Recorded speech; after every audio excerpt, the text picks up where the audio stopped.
যারা আজকে অনেক ভালো প্রতিষ্ঠিত অবস্থানে আছে, তারা এই প্রতিষ্ঠিত হওয়ার পিছনে মূল কারণ হচ্ছে বাইরে যাওয়া।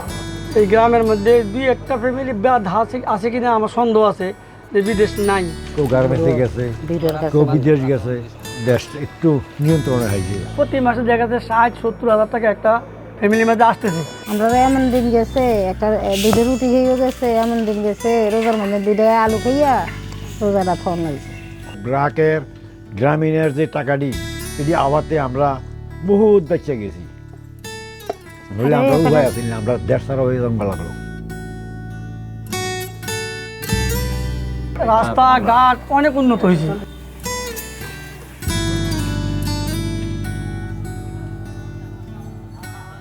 অর্থনীতির পরিবর্তনের সাথে সাথে মানুষের জীবনযাত্রার গুণগত মান অনেক বৃদ্ধি পেয়েছে।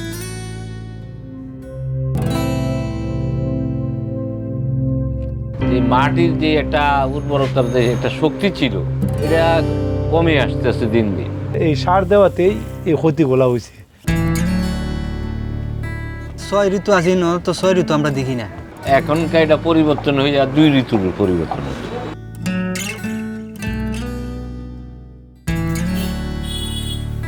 নতুন একটা শ্রেণী যারা গড়ে উঠছে, তাদের বাপ দাদা 14 গোষ্ঠীর মধ্যে কেউই হয়তো দেখা যাচ্ছে যে এই কাজের সাথে জড়িত ছিল না। স্বাভাবিকভাবে যারা সামাজিকতা করছে তারা সব ঘরে বসে গেছে। আর আগের দিনে যে দরবারি আছে সঠিক দরবার করছে, এখন তো সঠিক দরবারই নেই।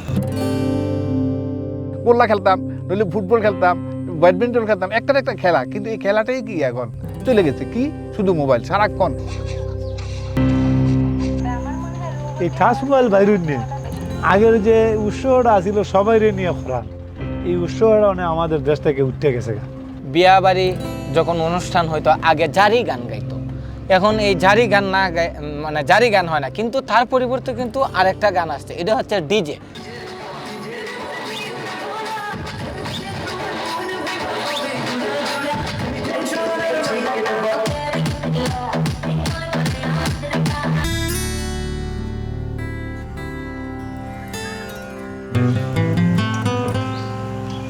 বাহারে মারে বড় ভাইয়েরে চাচারে যেটারে যেরকম আমরা ইজ্জত করছি, এই ইজ্জতটা এখন নাই। উন্নত কেমনি বুঝলি? এটা উন্নত 10 জনে খাইয়া যেটা থাকবে এটা হলো উন্নত।